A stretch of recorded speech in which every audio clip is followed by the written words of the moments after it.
Hey, this is Minister Yo. Welcome to another episode. Thank you so much for joining us today. Today we're going to talk about part 4 of a series, Making Love Last. In part 4, we're going to talk about over communicating.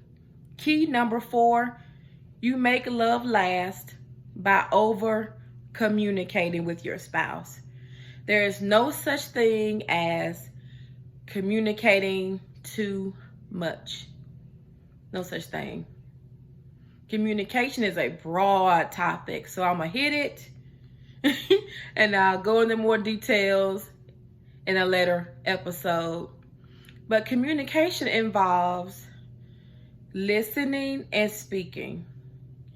But good communication involves more listening than speaking. It involves listening when your spouse is talking and not thinking about how you're going to respond, but really listening, trying to understand what they're saying. And then what I also tell people is a good practice is to repeat to your spouse what you heard them say.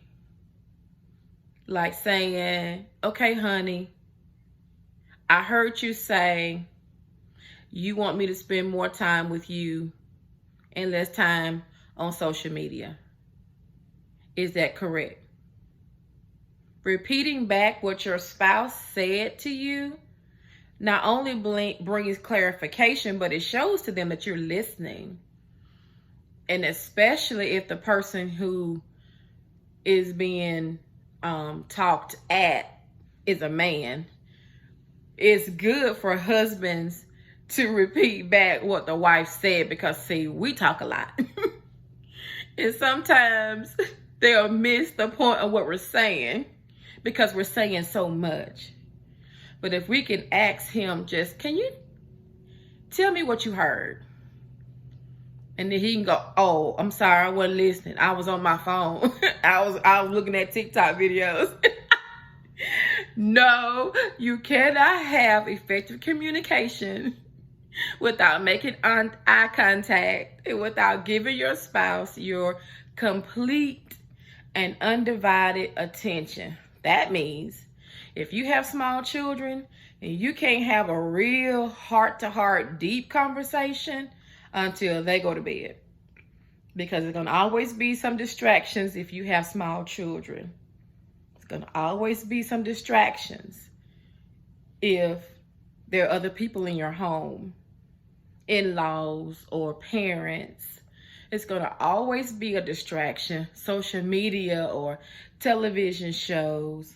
All of that stuff can be recorded, paused, put on hold.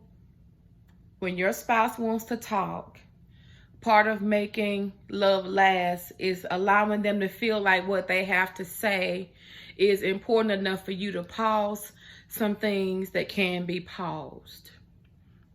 Now, the balance to that is the other spouse needs to be sensitive about when they approach. For example, let me give you an example.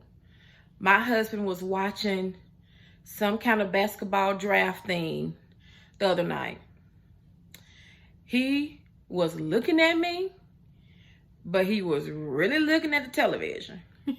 And I could tell that was not the time to tell him something he needed to remember, because he was focused on the draft.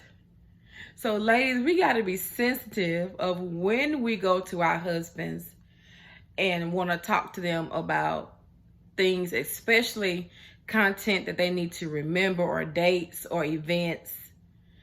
When they're doing something like watching the draft or the Iron Bowl or the Super Bowl, might not be a good time to bring up a serious conversation. So there is balance, and both sides need to give and take. But good communication involves both listening and speaking, but it also involves clarity. So repeating back to your spouse what the other person said will also give you that clarity. and make sure that what your spouse is saying is truly, truly understood. Good communication is the key to making love last, because most people who file for divorce, they file for communication issues and financial problems. So communication is very, very important to having a happy and lasting marriage. Well, that's it for today. I hope it helped you. Until next time, go in God.